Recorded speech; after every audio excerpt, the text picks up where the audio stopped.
नमस्कार, आप देख रहे हैं काल चक्र। मैं हूं दिव्या अग्रवाल और मेरे साथ हैं प्रश्न कुंडली विशेषज्ञ पंडित सुरेश पांडे जी। बहुत बहुत स्वागत है पंडित जी आपका।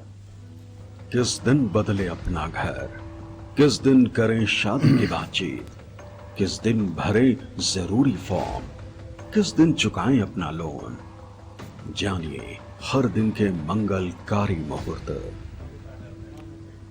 जी हाँ, अक्सर हम अपने बहुत से शुभ और मांगलिक कार्यों को सही और शुभ मुहूर्त न होने की वजह से टाल देते हैं, लेकिन आज प्रश्न कुंडली विशेषज्ञ पंडित सुरेश पांडे जी आपको शुभ होरा के बारे में बताएंगे, जिसमें आप अपने शुभ और मांगलिक कार्यों को कर सकते हैं।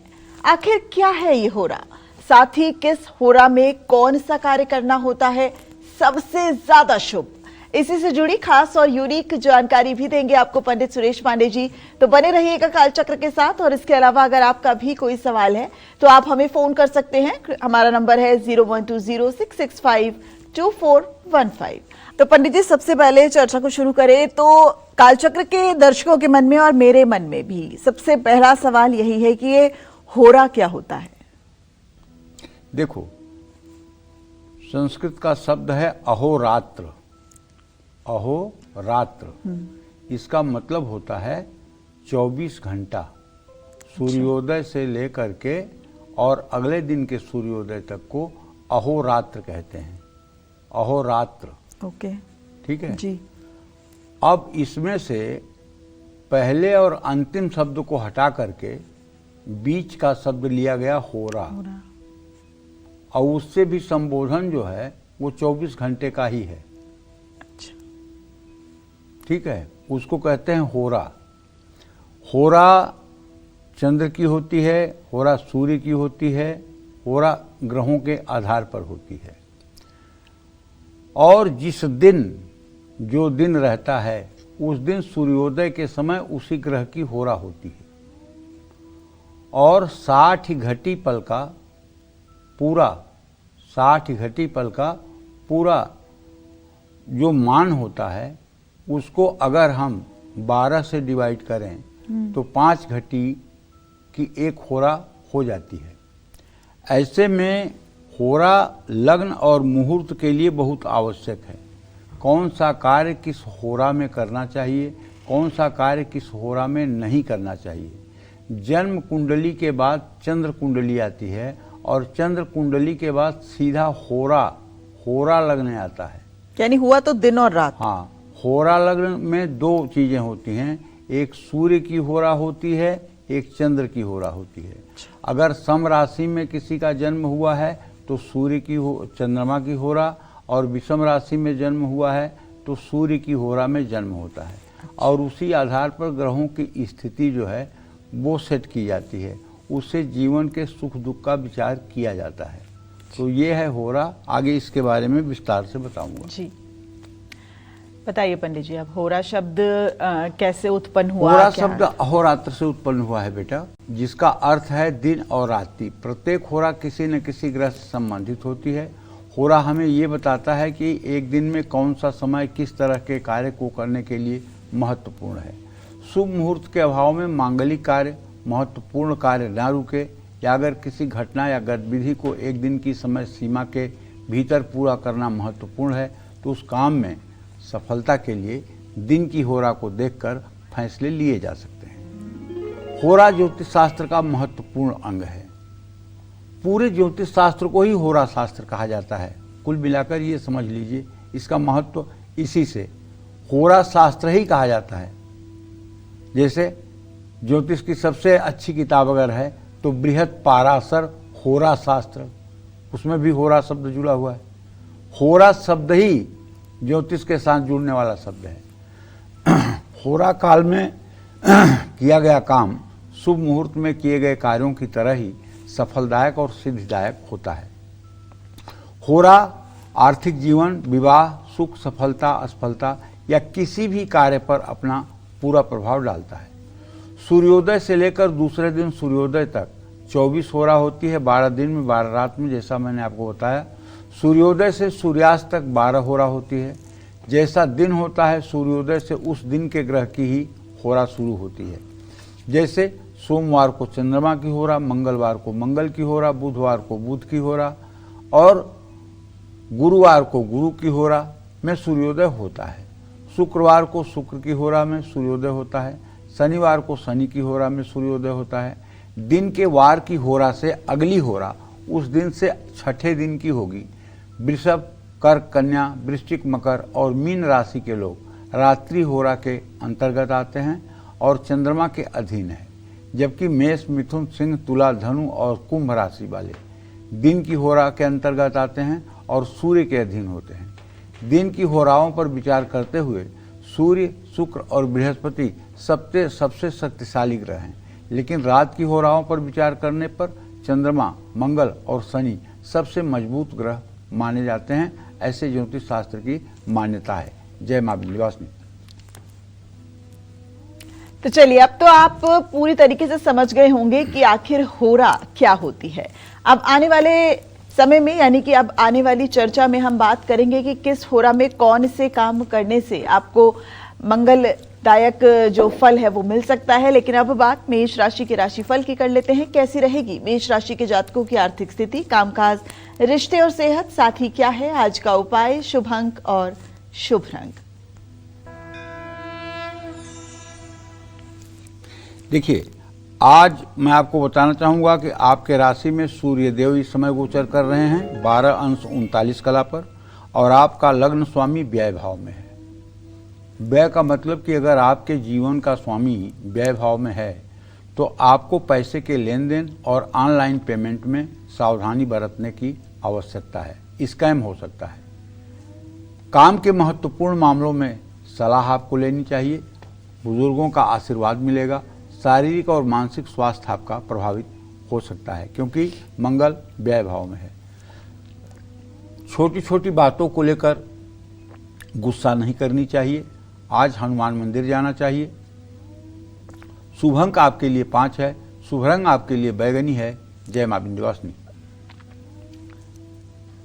तो आज हम बात कर रहे हैं होरा की। चलिए अपनी चर्चा को आगे बढ़ाते हुए बात करते हैं सूर्य की होरा की। सूर्य की होरा में कौन से शुभ और मांगलिक कार्य करने चाहिए, आइए जानते हैं। बताइए पंडित जी।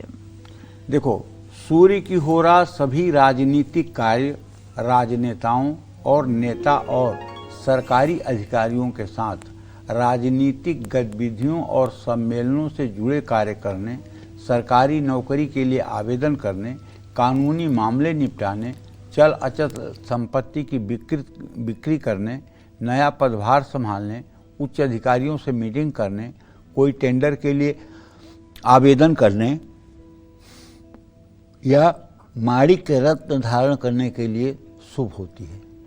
सूर्य होरा में दवा लेना, सर्जरी कराना, सरकारी अनुबंधों पर हस्ताक्षर करना, मेडिकल कॉलेज में आवेदन करने के लिए, पदोन्नति के लिए अपील करने, मंत्र दीक्षा लेने या पुलिस में शिकायत दर्ज कराने के लिए बहुत शुभ होती है। रविवार, मंगलवार और गुरुवार को सूर्य की होरा सबसे शक्तिशाली और प्रभावशाली मानी जाती है, लेकिन शनिवार, शुक्रवार को सूर्य की होरा हानिकारक होती है। ये बात ध्यान में रखना चाहिए। जय मां विंध्यवासिनी। तो वृषभ राशि के राशिफल की बात करें इससे पहले कालचक्र के एक दर्शक हमारे साथ जुड़ गए हैं। मंजीत शर्मा जी हमारे साथ जम्मू से जुड़ गए हैं। मंजीत जी, बहुत स्वागत है कालचक्र में आपका। पंडित जी से अपना सवाल कीजिए। नमस्कार पंडित जी। हाँ नमस्कार। पंडित जी, मेरा नाम मंजीत शर्मा है। मैं जम्मू से बात कर रहा हूँ जी। मेरी सर डेट ऑफ बर्थ है 29 जुलाई 1997।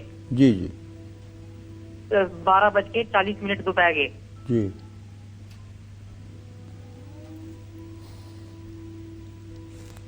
हाँ बेटा बोलो, क्या प्रश्न है? पंडित जी, मैं ना बहुत बड़ी मतलब मुझे ना कैंसर हो गया सर। तो मैं ट्रीटमेंट चल रहा है, लेकिन अब आगे मेरा स्वास्थ्य कैसा रहेगा और आगे मेरा भविष्य कैसा रहेगा, और मुझे मेरी बहन के बारे में भी जानना है। चलिए, मैं आपको पहले आपके बारे में ही बता देता हूँ। आपके प्रश्न लग्न से छठे भाव का स्वामी शनि है, जो इस समय आपके अष्टम स्थान, मृत्यु स्थान में बैठा हुआ है। समय तो बहुत विपरीत है बेटा, क्योंकि लग्नेश सूर्य और अष्टमे शनि द्वितीय द्वादश की स्थिति में है। काफ़ी कष्ट में जीवन चल रहा है। आप रोज महामृत्युंजय मंत्र का जप कर लिया करिए और दवाई तो आप करें, दवाई में बिल्कुल कोताही न करें, लेकिन अगर हो सके 1000 बेलपत्र मिल जाए तो सभी बेलपत्रों को धो करके उस पर चंदन का इत्र लगा करके और किसी शिवालय में बैठकर शिवलिंग के पास महामृत्युंजय मंत्र ओम त्र्यंबकम यजामहे सुगंधिम पुष्टिवर्धनम उर्वारुकमिव बंधनान मृत्युर्मुक्षीमामृतात्, ये मंत्र कहते हुए एक एक बेलपत्र शिवलिंग पर चढ़ाएं और परिवार का कोई सदस्य जल गिराता रहे, लगातार कंटिन्यू, जल की धार नहीं टूटनी चाहिए। और ये क्रिया करने में आपको लगभग, जहाँ तक मेरा अनुमान है, 1 से 1.5 घंटे का समय लगेगा। अगर ये उपाय आपने 11 दिन तक कर दिया तो निश्चित मानिए मृत्यु तो नहीं होनी है, कष्ट जो मिलना है वो मिलेगा, लेकिन आपका जीवन बच जाएगा, इसमें कोई संदेह नहीं है। जय मां विंध्यवासिनी। तो चलिए राशिफल पर लौटते हैं और अब बात करते हैं वृषभ राशि के राशिफल की। कैसी रहेगी वृषभ राशि वालों की आर्थिक स्थिति, कामकाज, रिश्ते और सेहत, साथ ही क्या है आज का उपाय, शुभ अंक और शुभ रंग। आपकी आज का ग्रह गोचर ये है आपकी राशि का कि आपका राशि स्वामी शुक्र स्वगृही है और धन भाव का स्वामी बुध एकादश भाव में है। ऐसे में धन की आवाजाही हमें सामान्य प्रतीत हो रही है, लेकिन आपके नवम भाव का स्वामी शनि लग्नेश बुध के शुक्र के साथ इत्साल करने के कारण आज काम से संबंधित, व्यवसाय से संबंधित यात्रा करना पड़ सकता है।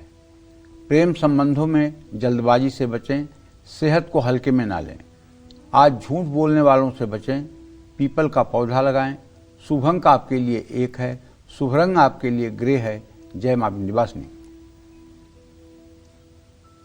तो आज हम होरा की बात कर रहे हैं और बहुत जल्द अब चंद्रमा के होरा को लेकर भी आपको आगे चर्चा करेंगे, लेकिन इस वक्त एक कालचक्र की दर्शक हमारे साथ जुड़ गई हैं। भोपाल से हमारे साथ संध्या जी जुड़ गई हैं। संध्या जी, बहुत स्वागत है आपका कालचक्र में। पंडित जी से अपना सवाल कीजिए। हेलो पंडित जी, प्रणाम। हाँ, खुश रहो बेटा। पंडित जी, आपकी जितनी प्रशंसा करने के लिए मेरे पास शब्द भी नहीं है।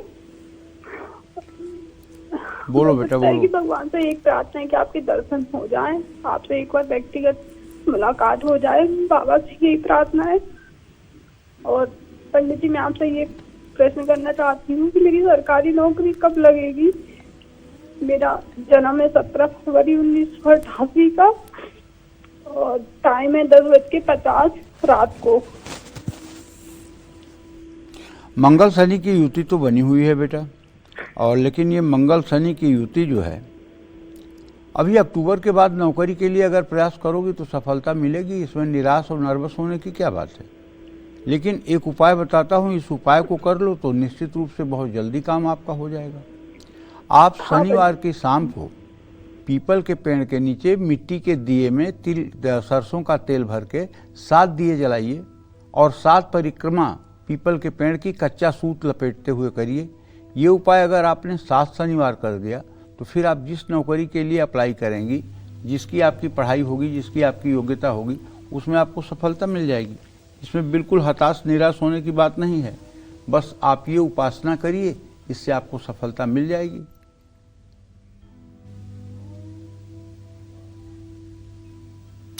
तो संध्या जी, अपना धैर्य और विश्वास बनाए रखिए और बहुत जल्द आप स्वस्थ होंगी।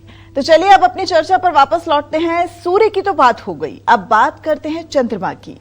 चंद्रमा की होरा में कौन से शुभ और मांगलिक कार्य जरूर करने चाहिए, बताएंगे पंडित जी। पंडित जी, चंद्रमा की होरा में कौन से करने चाहिए? चंद्रमा की होरा हर तरह के कार्य के लिए शुभ मानी जाती है।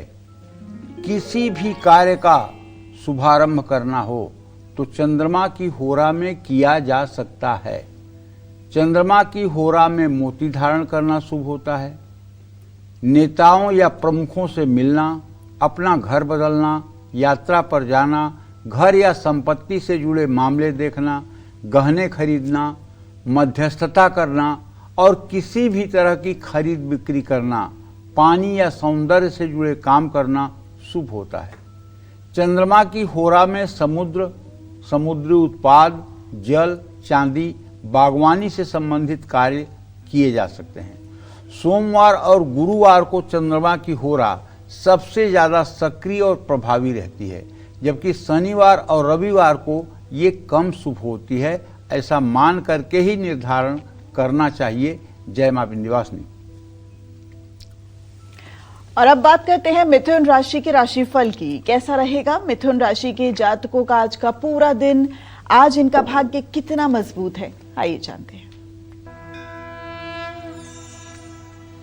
मिथुन राशि के जातकों को बताना चाहूंगा कि आपके राशि में अभी भी बृहस्पति की स्थिति है। बृहस्पति 24 अंश 9 कला पर गोचर कर रहे हैं आपके राशि में, और आपका राशि स्वामी 10वें भाव में मंगल और शनि के साथ बुध है। मैं आपसे ये कहना चाहूंगा कि आपके व्यय भाव में स्वगृही शुक्र है, इसलिए थोड़ा ऑनलाइन लेन देन अगर करते हैं तो सतर्कता पूर्वक करें। ऑफिस में आज विरोधियों से दूरी बनाकर चलें। जीवन साथी को धोखा कदापि न दें।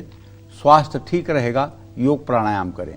वाहन चलाते समय ज़्यादा सतर्क रहें। हनुमान चालीसा का पाठ करें। शुभ अंक आपके लिए 8 है। शुभ रंग आपके लिए हल्का पीला है। जय मां विंध्यवासिनी।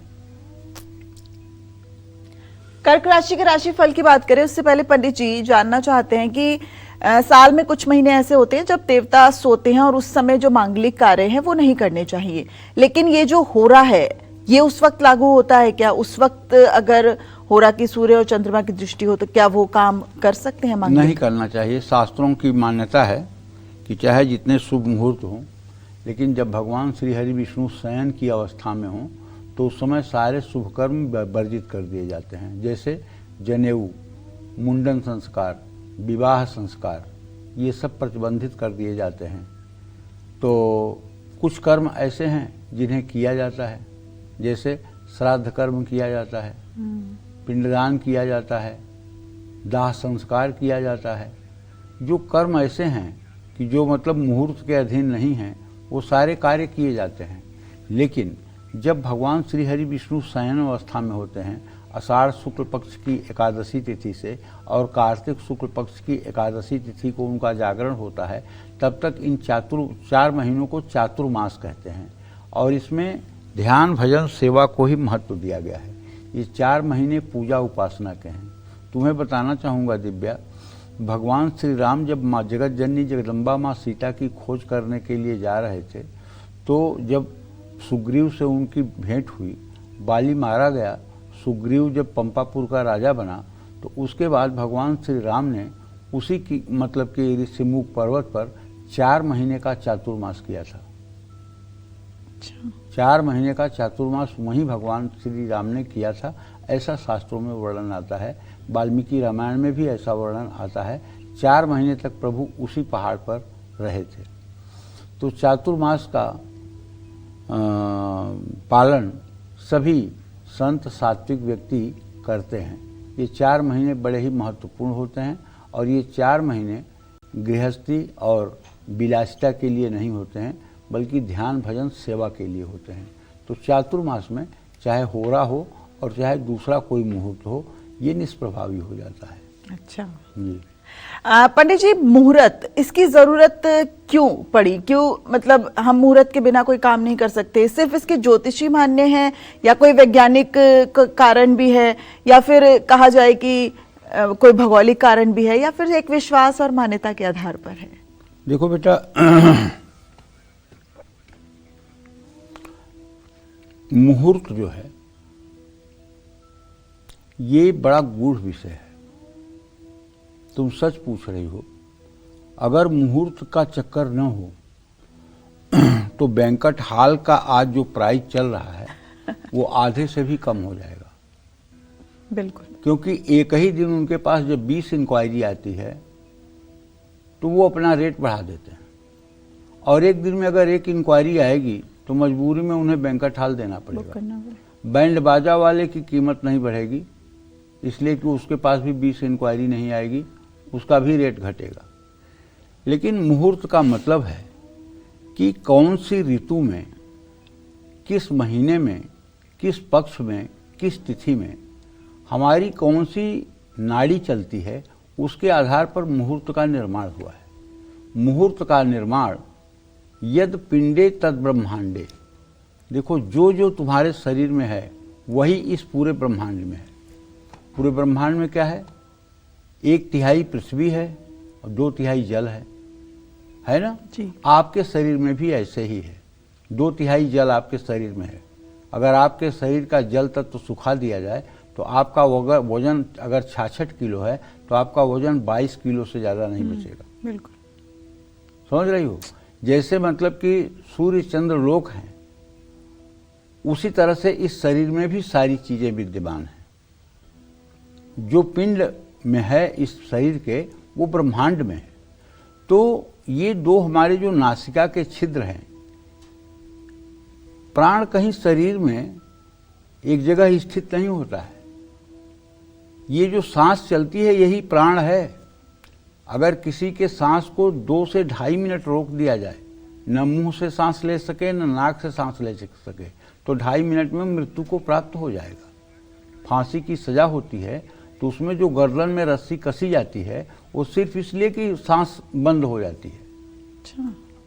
ठीक है। तो ये श्वसन क्रिया जो है यही सारे मुहूर्त का आधार है। इस श्वसन क्रिया को इतना आवश्यक होते हुए भी इसके बारे में सबसे कम ज्ञान है लोगों को।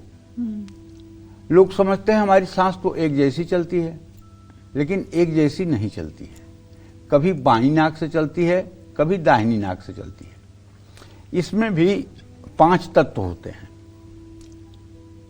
इसमें 5 तत्व होते हैं: पृथ्वी तत्व, वायु तत्व, जल तत्व, अग्नि तत्व और मतलब कि भूमि तत्व। ये 5 तत्व होते हैं। ये 5 तत्वों का प्रवाह नासिका से होता है। इसको कैसे जाना जाता है? इसको जाना जाता है अष्टांगुलम बहत वायु।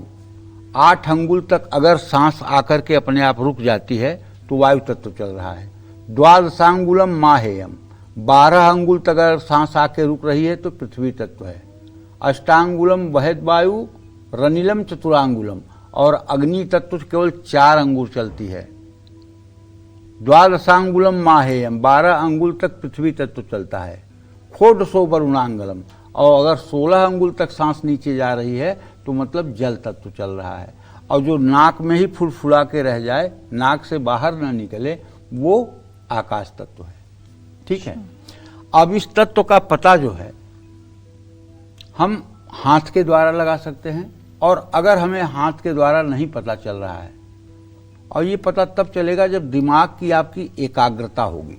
दिमाग की अगर एकाग्रता नहीं होगी ना, तो आधे लोगों से पूछो कि तुम्हारा दाहिना स्वर चल रहा है कि बायां, तो 1 घंटा ऐसे से करेंगे, बायां चल रहा है कि दाहिना, पता ही नहीं लगा पाएंगे। जी। जबकि चलता एक ही है, दोनों ना चलते हैं।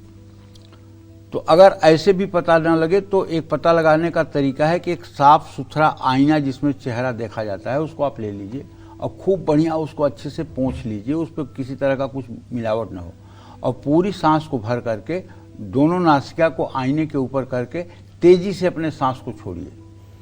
सांस से जो नमी निकलेगी उससे उस आईने पर एक चित्र बन जाएगा। जैसे आप देखते होंगे कि जब आप नहाते हैं या गीजर का पानी आप चालू करते हैं तो आपके बाथरूम में लगा हुआ आईना जो होता है वो भाप से पूरा सराबोर हो जाता है। बिल्कुल। ठीक है ना? मॉइस्चर आ जाता है। तो मॉइस्चर आ जाता है। उसी तरह से जब आप सांस छोड़ेंगे तेजी में तो उस श्वास में जो नमी होगी उससे आईने पर एक चित्र बन जाएगा। अच्छा। अगर चित्र त्रिभुजाकार बन रहा है तो इसका मतलब अग्नि तत्व चल रहा है। चित्र गोलाकार बन रहा है तो इसका मतलब कि इस समय पृथ्वी तत्व चल रहा है। शुक्र अगर चित्र आयताकार बन रहा है तो इसका मतलब कि जल तत्व चल रहा है। अगर वृत्ताकार चल रहा है तो वायु तत्व चल रहा है। किसी न किसी आकार का ही बनेगा। आकार का बनेगा। आकार का ही बनेगा और 5 आकार में। और अगर आदमी के कान की तरह आकृति बन जाए, जैसे आदमी का कान होता है ऐसी आकृति बन जाए, तो इसका मतलब कि आकाश तत्व चल रहा है। आप इतने से जान सकते हो कौन सा तत्व चल रहा है। ठीक है। तो अब हर दिन निश्चित है कि किसका कौन सा तत्व चलेगा। एक स्वस्थ व्यक्ति की बात कर रहा हूं, अस्वस्थ और बीमार व्यक्ति की बात नहीं कर रहा हूं। ठीक है ना? स्वस्थ व्यक्ति का कौन सा तत्व चल रहा है, सूर्योदय में कौन सा तत्व होगा, किस तिथि में कौन सा तत्व होगा, और कितने बजे कौन सा तत्व होगा, उसी हिसाब से मुहूर्त का निर्धारण किया जाता है। इसको हमारे ऋषि मुनियों ने शोध करके तब इसका निर्णय किया है। इसीलिए मुहूर्त चिंतामणि का पहला श्लोक है, भार्या त्रिवर्ग कर्णम शुभ शील युक्ता शीलम शुभम भवति लग्नवसेन तस्या तस्माद् विवाह समये परिचिन्त्यते ही तन्निघ्नताम उपगता सुतशील धर्मा। मतलब विवाहादिक जो कार्य होते हैं उसमें शुभ लग्न का विचार किया जाता है। उसमें जो पाणी ग्रहण संस्कार होता है उससे स्त्रियां सौभाग्यवती, पुत्रवती और राजलक्ष्मी जैसा जीवन व्यतीत करती हैं। तो मुहूर्त का अपने आप में सनातन धर्म में इसलिए बहुत महत्व है। लेकिन मुहूर्त की महत्ता को जानने के लिए स्वर विज्ञान का जानना आवश्यक है। और इसकी महत्ता इसी बात से समझ लीजिए कि जैसे आपको कोई यात्रा अभी करनी है और मुहूर्त नहीं है और अभी करनी है। मान लीजिए कोई व्यक्ति बॉम्बे में है और वो सीरियस हालत में है, आपको टेलीफोन आया कि आपको बॉम्बे जाना है और आज बृहस्पतिवार का दिन है, दक्षिण दिशा का दिशाशूल है, आप नहीं जा सकते, मुहूर्त नहीं कह रहा है, लेकिन अब आपको जाना है, इसलिए एक ऐसी परिस्थिति है। तो इसके लिए शास्त्रों में कहा गया है, जो स्वर चले वही पग दीजे, भरणी भद्रा एक न लीजे। जिस नाक से आपके सांस चल रही हो, बाईं से चल रही हो तो पहले बायां पैर घर से निकाल के चले जाओ, दाहिनी से चल रही हो तो दाहिना पैर घर से बाहर निकाल के चले जाओ। यात्रा मंगलमय होगी, जरा सा चींट नहीं आएगी आपके शरीर को, यात्रा बिल्कुल मंगलमय होगी। इंटरव्यू देने जा रहे हो, मुहूर्त नहीं अच्छा है और इंटरव्यू देना जरूरी है, तो इंटरव्यू कक्ष के पहले पहुंचते हुए देख लो कि तुम्हारी कौन सी सांस चल रही है। बाईं चल रही हो तो बायां पैर, दाहिनी चल रही तो दाहिना पैर इंटरव्यू के कक्ष में आप पहले रखिए।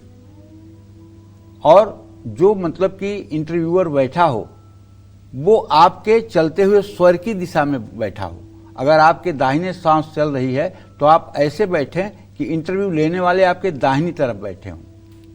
ठीक है, अमूमन तो ऐसा नहीं होता है। होता है ऐसा नहीं नहीं आपके होता। दिमाग में होता है क्या सवाल आएंगे, आप कैसा परफॉर्म करेंगे, वो ठीक है, लेकिन ये इतना सावधानी अगर आप बरतें, जैसे कोई आदमी हमसे ज्योतिष कराने आया, अगर हमारा दाहिना स्वर चल रहा है और वो हमारे दाहिने तरफ बैठेगा तो हमारी हर बात से प्लीज हो जाएगा। लेकिन अगर वो हमारे बाईं तरफ बैठेगा तो मेरी बातें आधे उसके दिमाग में आएंगी, आधे उड़ जाएंगी। और अगर बाईं तरफ बायां स्वर चल रहा है बैठेगा तो हमारी सारी बातों को वो समझेगा और उससे प्रभावित होगा। अगर आप अपनी बात अपने बॉस से कहना चाहती हैं तो आपका जो स्वर चल रहा है उस दिशा में अगर आपका बॉस हो, ऐसी जगह पे आप खड़ी होकर या बैठ करके बात करें तो आपकी बात वो गंभीरता से लेगा। और अगर खाली स्वर, ऐसे ही प्रश्न का विधान है, जैसे किसी ने पूछा कि भारत जीतेगा कि वेस्ट इंडीज जीतेगा, ठीक है, आपसे पूछा, आपके जिस दिशा में बैठा है, ज्योतिष करने का एक तरीका आपको बता रहा हूं। अगर आपके बाईं तरफ बैठा हुआ है, आपका बायां स्वर चल रहा है तो कह दो तुम किसको चाहते हो, कहा भारत को चाहते हैं, हाँ जीत जाएगा। अगर दाहिनी तरफ बैठा हुआ है और बायां स्वर चल रहा है, प्रश्न पूछ रहा है, नहीं नहीं जीतेगा। और एकदम ध्रुव सत्य जवाब होगा, अकाट्य सत्य होगा। जैसे किसी ने पूछा कि गर्भ में पुत्र है कि पुत्री, क्या गर्भ में पुत्र होगा या पुत्री होगी, तो देख लो दाहिना स्वर चल रहा है तो पुत्र होगा, बायां स्वर चल रहा है तो पुत्री होगी। इससे भी जवाब दिया जा सकता है। हमारे शास्त्रों में बहुत सी ऐसी विधाएं हैं जिनके बारे में, भविष्य के बारे में ज्ञान किया जा सकता है। या 12 साल तक लगातार आप किसी की निंदा ना करें, न आप पढ़ाई करें, न आप पूजा करें, न आप पाठ करें, न आप दान करें, कुछ मत करें। केवल 12 वर्ष तक आप किसी की निंदा न करें। चाहे जितना भी बुरा कर्म करने वाला व्यक्ति हो, आप उसके बारे में कोई कमेंट ना पास करें, कोई निंदा ना करें।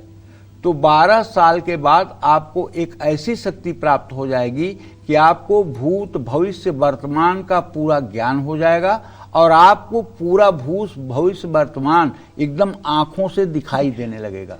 लेकिन बहुत कठिन काम है, लोगों का 24 घंटा नहीं बीतता किसी न किसी की निंदा कर ही देते हैं। सही कह रहे हैं। और 12 मतलब पूरा समय निंदा न करना, ये बहुत बड़ी बात होती है, समझ रही हो। तो अगर 12 साल तक कोई किसी की निंदा न करे तो उसके अंदर अपने आप देवत्व जागृत हो जाता है। मैं मेरी तय तेरी भला बुरा संसार, नारायण निज भवन को अपने हाथ बुहार। हम अपने को ठीक कर सकते हैं ना जी। हम आपको थोड़ी ठीक कर सकते हैं। तो हम आपकी निंदा व स्तुति से क्या मतलब रखें। हम अपने ऊपर काम करें, अपने को ठीक रखें, अपने को अच्छा बनाएं।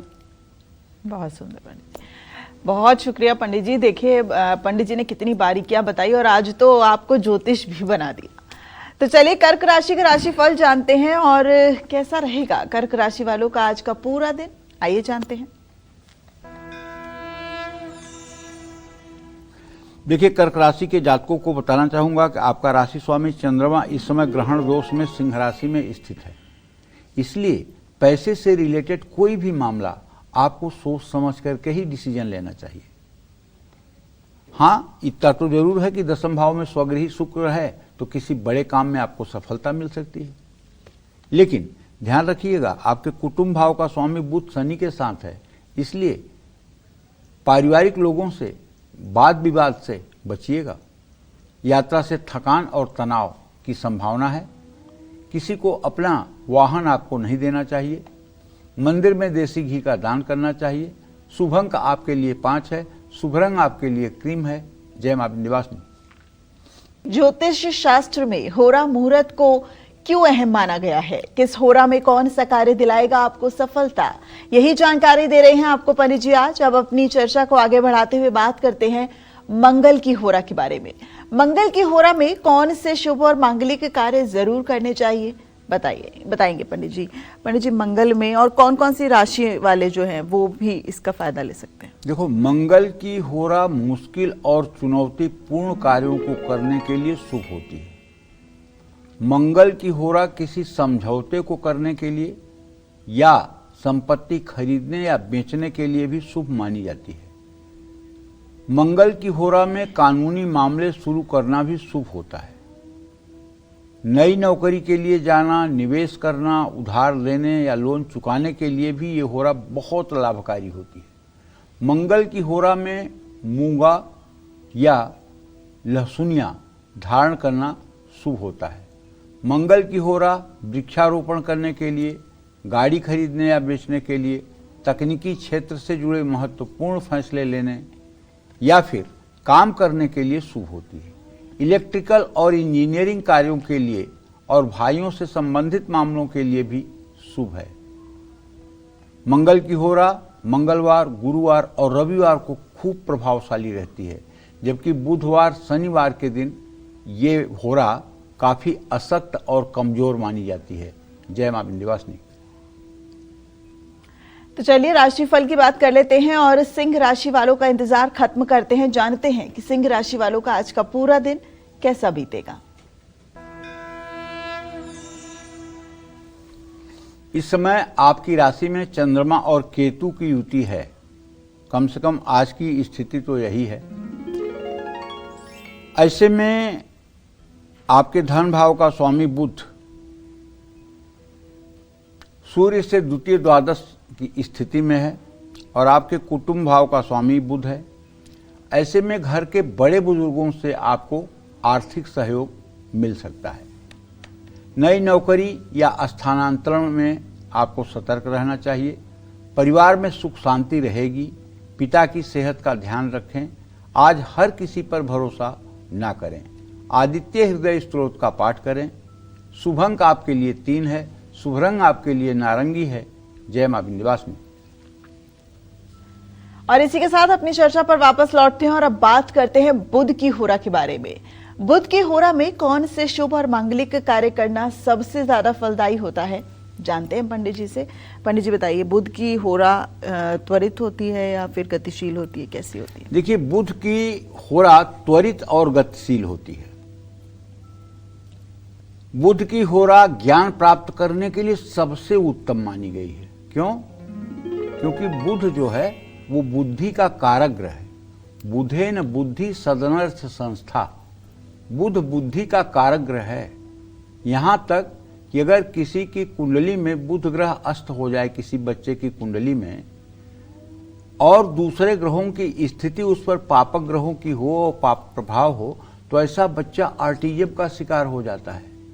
ऐसा बच्चा न तो बोलता है, न बुलाने पर आपकी तरफ ध्यान देता है और अनवांटेड हरकतें करता है। शरीर का डेवलपमेंट, विकास ठीक से नहीं हो पाता है। तो बुध का अच्छा होना मनुष्य के जीवन के लिए बहुत आवश्यक है, क्योंकि बुधेन बुद्धि सदन रच संस्था, बुध बुद्धि का कारक है और ये त्वचा का भी कारक है, स्किन का भी कारक है। तो भाई बुध की होरा में नया कारोबार करना, लेखन करना, किसी ग्रंथ का प्रकाशन करना, एप्लीकेशन लिखना, पढ़ाई शुरू करना, सेविंग्स करना या पन्ना रत्न धारण करना शुभ होता है। बुध की होरा में शास्त्रों का अध्ययन करना, ज्योतिष शास्त्र सीखना शुभ होता है।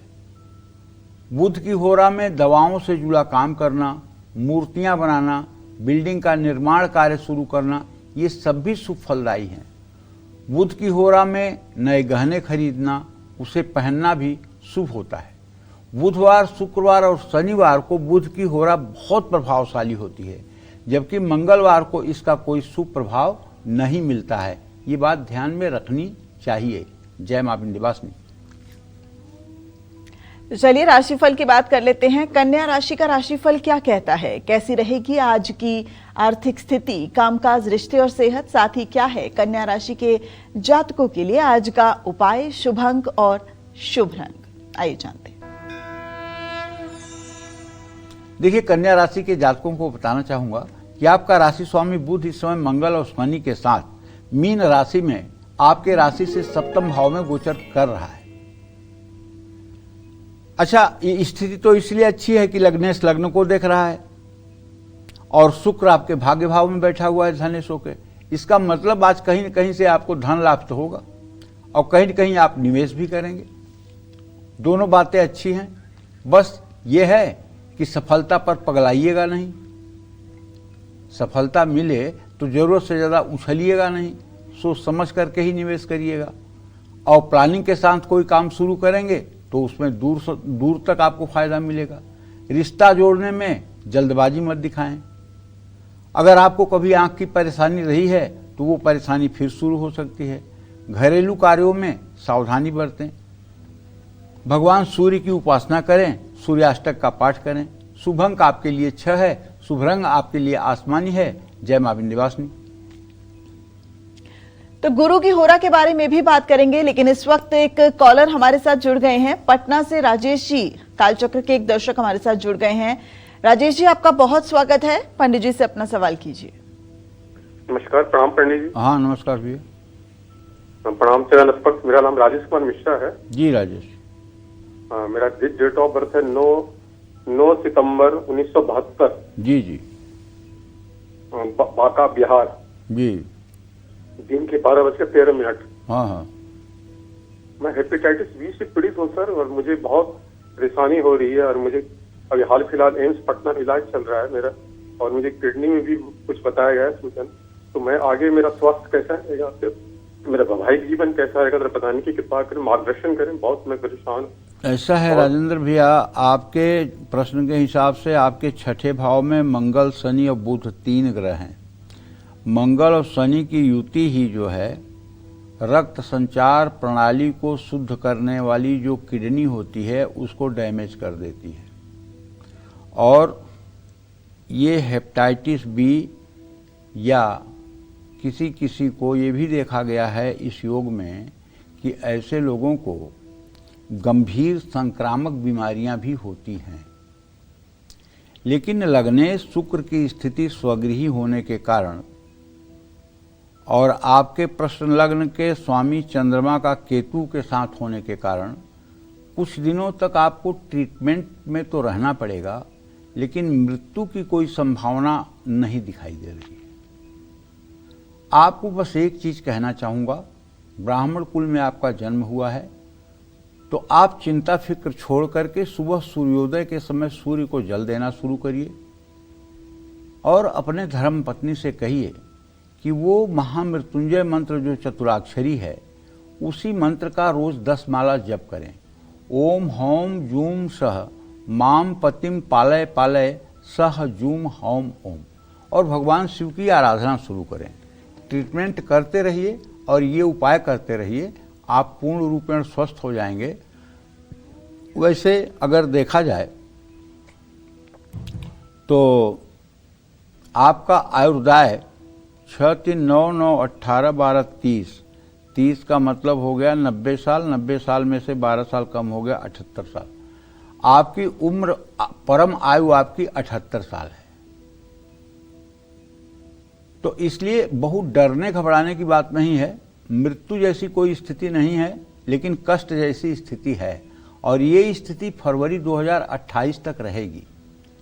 अगर महामृत्युंजय मंत्र का 10 माला जप रोज होता रहा, चाहे आपके द्वारा चाहे आपके धर्मपत्नी के द्वारा, तो मुझे पूरा विश्वास है कोई न कोई रास्ता मिलेगा, उससे आप ठीक होंगे। और एक दवा भी बता देता हूं आपको। दवाई ये है कि 3 पत्ती वाला बेलपत्र, कोमल पत्ती वाला, उसको ले आकर के घर में 1, 2, 3 पत्ती वाले बेलपत्र जितने हो सकें आपसे धो करके साफ पानी से, और उसको आप सुबह चबा लिया करें। आप विश्वास करें, भगवान शिव की यह ऐसी औषधि है, शरीर के अंदर जितना भी जहरीला तत्व होगा इस बेलपत्र के अभाव से, इस बेलपत्र के प्रभाव से सब ठीक हो जाएगा। और इसका कोई साइड इफेक्ट नहीं है। ये उपाय महीने, 2 महीने, 3 महीने, 4 महीने करने में कोई बुराई नहीं है। आप इस उपाय को करिए, निश्चित रूप से लाभ मिलेगा। जय मां विंध्यवासिनी। और इसी के साथ एक और दर्शक इस वक्त हमारे साथ जुड़ गई हैं। मुरादाबाद से किरण जी हमारे साथ जुड़ गई हैं। किरण जी, बहुत स्वागत है आपका कालचक्र में। पंडित जी से अपना सवाल कीजिए। पंडित जी प्रणाम। खुश रहो। पंडित जी, मैं मुरादाबाद से बोल रही हूँ। मेरा बड़ा बेटा का जन्म 25/11/2002 दिन सोमवार दोपहर को 3:45 पे है। गुरुजी, होली के 4 दिन बाद 8 मार्च को बहुत ही भयंकर एक्सीडेंट हो गया। मेरे बेटे को सर में बहुत चोट आई, साथ में मैं भी थी, मुझे भी चोट आई। अब वो परीक्षा की तैयारी कर रहा था गुरुजी, नौकरी के लिए, MBA फाइनल ईयर है। अब उसका भविष्य कैसा रहेगा और क्या होगा? माथे का ऑपरेशन हुआ है गुरुजी। मुरादाबाद के डॉक्टर ने तो मना ही कर दिया था दिल्ली ले जाने के लिए, लेकिन फिर भी अभी पहले से बेहतर है। मोती भी पहना रखे थे गुरुजी, उसका मोती भी कहीं खो गया। कोई उपाय घरेलू हो सके हमारे बस का तो बताइए। अब उसके खर्चे बहुत आ गए हैं गुरुजी। अब हम इस समय बहुत ही आर्थिक, हाँ, मैं समझ रहा हूँ, मैं शारीरिक समझ रहा हूँ। देखो, तुम माँ हो और तुम अपने बेटे के लिए सब कुछ कर सकती हो, मुझे पता है। अगर संभव हो सके बेटा ना, तो आप 1000 बेलपत्र हर सोमवार के दिन लेकर के उसे धो करके उस पर चंदन का इत्र छिड़क करके किसी शिवलिंग के पास जाकर के शिव मंदिर में बैठ जाइए और ओम त्र्यंबकम यजामहे सुगंधिम पुष्टिवर्धनम उर्वारुकमिव बंधनान मृत्युर्मुक्षी मामिता। अगर आप पढ़ सकें तो अपने से पढ़ लें, नहीं किसी ब्राह्मण या पंडित से पढ़वा लें। 1 घंटे का पाठ है और एक एक बेलपत्र आप शिवलिंग पर अर्पित करते जाएं और घर के किसी सदस्य को ले जाएं जो एक बाल्टी में पानी भर के रख ले और तांबे के लोटे से शिवलिंग पे जल वो जब तक आप बेलपत्र चढ़ाएं तब तक जल वो गिराते रहें। उसके बाद धूप दीप से पूजा करके कुछ केला सेब का भगवान शिव को भोग लगा करके कपूर से आरती करके घर आ जाइए। ये उपाय सिर्फ 5 सोमवार आप कर दीजिए। आपका बेटा स्वस्थ हो जाएगा, पढ़ाई करने के योग्य हो जाएगा, आपके घर की परिस्थितियों में सुधार आएगा। सकल अमंगल मेटन हारी भाव्यु मेट सकहि त्रिपुरारी। बहुत बुरे समय से आपका बेटा गुजर रहा है, उसको ठीक करने का एकमात्र निदान जो है भगवान शिव की शरणागति है।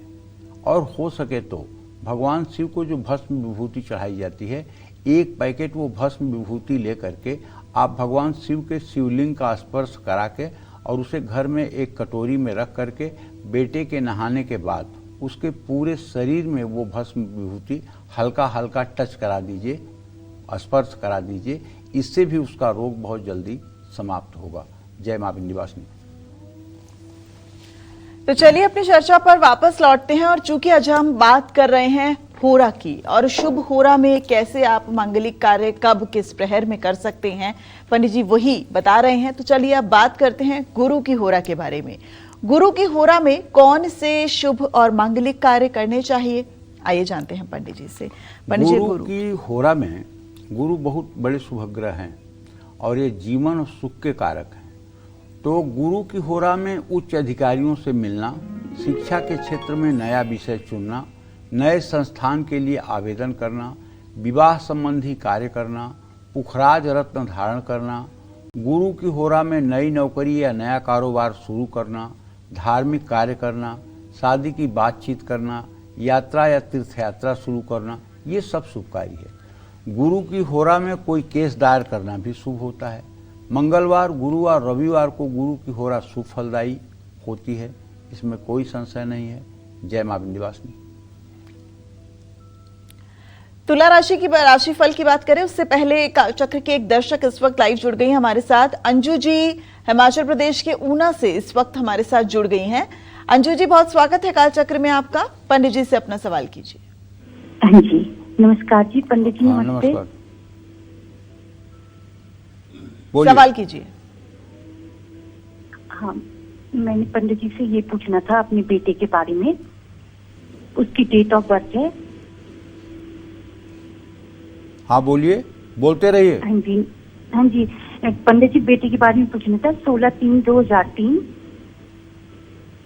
ठीक है, बोलते रहिए। हाँ, रात के 9:12 को। ठीक है। क्या शिमला का ही जन्म स्थान है।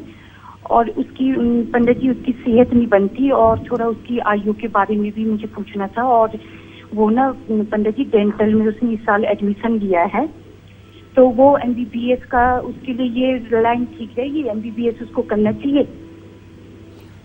देखिए, ऐसा है, मुझे जो दिखाई दे रहा है अंजू जी, उसके आधार पर ये कह रहा हूँ कि मतलब आपके संतान भाव का स्वामी और उससे छठे भाव के स्वामी सूर्य शनि द्वितीय द्वादश की स्थिति में है। थोड़ी सी सेहत तो इनकी कमजोर रहती है, इसमें कोई दो राय नहीं है, लेकिन आयु की चिंता नहीं है। आयु मध्यायु योग है और ये मध्यायु योग जो है 80 वर्ष तक बनता है, तो आयु कलयुग के हिसाब से देखा जाए तो इनकी कम नहीं है। लेकिन थोड़ा सा खान पान के कारण मतलब कि स्वास्थ्य में इनके गिरावट है। अगर उसका ठीक ढंग से जांच वगैरह करा लिया जाए तो स्वास्थ्य में कोई गंभीर बीमारी के संकेत नहीं है। जहाँ तक चिकित्सा के क्षेत्र में पढ़ाई की बात है तो देखिए, चंद्रमा केतु के साथ भले है, लेकिन अगर ये चिकित्सा के क्षेत्र में पढ़ाई करेंगे तो इन्हें सफलता मिलेगी। एकदम पक्का है कि सफलता मिलनी ही मिलनी है। जय मां विंध्यवासिनी। तो चलिए, तुला राशि वालों के इंतजार को खत्म करते हैं और अब बताते हैं कि आज कैसा रहेगा उनका राशिफल और आज का दिन कितना उनके लिए लाभदायक है। जानते हैं। तुला राशि के जातकों को बताना चाहूंगा कि आपके सप्तम भाव में इस समय सूर्य देव गोचर कर रहे हैं। आपके धन भाव का स्वामी मंगल इस समय आपके छठे भाव में है, लेकिन मंगल की पूरी दृष्टि आपके राशि पर पड़ रही है। ऐसे में आज संभल कर खर्च करिए और जहां आप काम करते हैं वर्किंग प्लेस पे, चाहे नौकरी करते हैं चाहे व्यवसाय करते हैं, किसी न किसी बात की वजह से कुछ विवाद हो सकता है, इसलिए विवाद के चक्कर से अपने को बचाना चाहिए। परिवार में आपका मान सम्मान बढ़ेगा। वाहन भी आज आपको सावधानी से चलाना चाहिए, टेंशन लेकर के गाड़ी नहीं चलाना चाहिए। सेहत पर ध्यान देना चाहिए और व्यक्तिगत जानकारी हर किसी से साझा न करें। आज माँ लक्ष्मी की पूजा उपासना करें मन लगाकर। शुभ अंक आपके लिए 6 है, शुभ रंग आपके लिए पीला है। जय मां विंध्यवासिनी। और चलिए अब जल्दी से बात कर लेते हैं शुक्र की होरा की। शुक्र की होरा में कौन से शुभ और मांगलिक कार्य करने चाहिए, आइए जानते हैं। बताइए पंडित जी। देखो, शुक्र एक शुभग्रह है और वैभव और विलासिता का कारक ग्रह है। लग्जरी लाइफ अगर किसी के जीवन में है तो उसमें शुक्र का मूल्यांकन बहुत जरूरी होता है। और अगर कोई बहुत ज़्यादा वैभववान है तो फिर राहु को भी देखना पड़ता है। अच्छा। क्योंकि राहु ऐश्वर्यदायक है और सब ग्रह तो सब कुछ देते हैं, लेकिन राहु ऐश्वर्य देता है। ऐश्वर्य का मतलब अनलिमिटेड सुख, जिसकी कोई सीमा ना हो, ये राहु सिर्फ देता है। राहु उच्च राशि का होगा, उच्च नवांशक में होगा, शुभ ग्रहों से दृष्ट होगा, मजबूत स्थिति में होगा, तीसरे, छठवें, 11वें भाव में होगा, तो ऐसा जातक चक्रवर्ती सम्राट के समान होगा। तो कहने का आशय यह है कि शुक्र जो है ये विलासिता का कारक है। अगर आप विदेश यात्रा करना चाहते हैं तो शुक्र की होरा आपके लिए बहुत शुभकारी है। शुक्र की होरा में नए कपड़े पहनना, गहने खरीदना, धारण करना, शुक्र की होरा में कला के क्षेत्र में जुड़ा कोई काम करना, मीडिया या ग्लैमर की दुनिया में प्रवेश करना या यात्रा पर जाना, डायमंड या ओपल पहनना, ये सब शुभकारी है। शुक्र की होरा में प्रेम या शादी से संबंधित बातचीत करना, संपत्ति या कपड़े खरीदना, पैतृक संपत्ति खरीदना, वैवाहिक जीवन की शुरुआत करना शुभ होता है। इस होरा में नया कारोबार भी शुरू किया जा सकता है और वाहन भी खरीदना शुभ होता है। बुधवार, शुक्रवार और शनिवार को शुक्र की होरा प्रभावशाली होती है, जबकि रविवार के दिन इसका प्रभाव कम रहता है। यही देख करके मुहूर्त तय किया जाता है। जय मां विंध्यवासिनी। तो चलिए अब बात करते हैं वृश्चिक राशि के राशिफल की। कैसा रहेगा वृश्चिक राशि के जातकों का आज का पूरा दिन, आइए जानते हैं। वृश्चिक राशि के जातकों को बताना चाहूंगा कि आज आपके सप्तम भाव में शुक्र की स्थिति है। शुक्र की पूरी दृष्टि आपके राशि पर है और शुक्र आपके व्यय भाव का स्वामी है और शुक्र आपके सप्तम भाव का स्वामी है।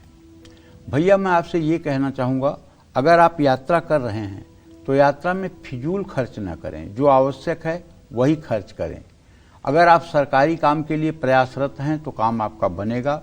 पुराने मित्रों से मुलाकात होगी। आज पेट के रोग सताएंगे। आज आलस्य नुकसानदायक हो सकता है।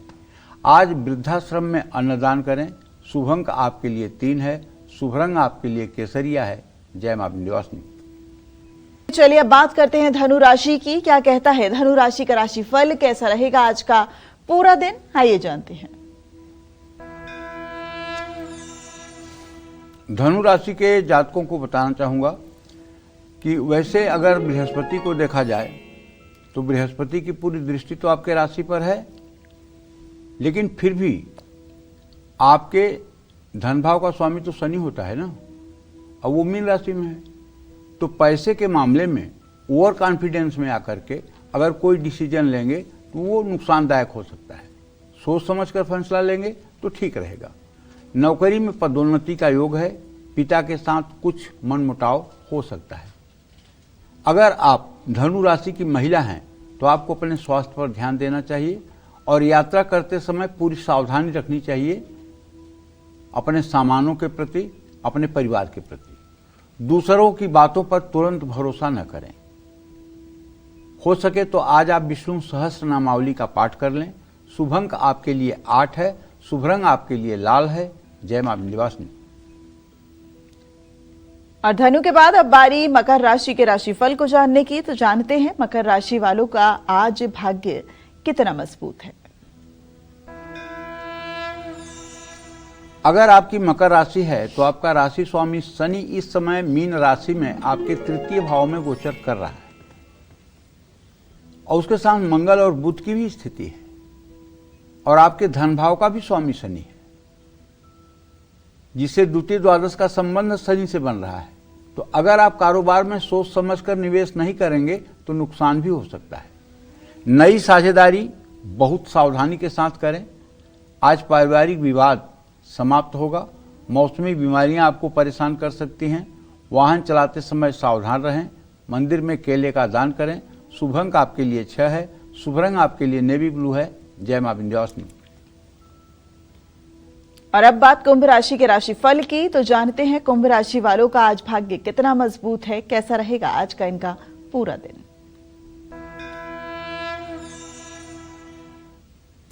कुंभ राशि के जातकों को बताना चाहूंगा, जल्दबाजी के निवेश से धन हानि हो सकती है। काम में किसी अनुभवी व्यक्ति से सलाह लें। नए रिश्ते में अति उत्साहित न हो। नींद न आने की भी समस्या हो सकती है। अपने ग्राहकों के साथ ठीक से व्यवहार करें। शनि मंदिर में सरसों का तेल दान करें। शुभ अंक आपके लिए 5 है। शुभ रंग आपके लिए फिरोजी है। जय मां विंध्यवासिनी। और चलिए अब बात मीन राशि के राशिफल की, तो जानते हैं मीन राशि वालों को आज क्या मिलने वाला है, आज उनका भाग्य कितना मजबूत है।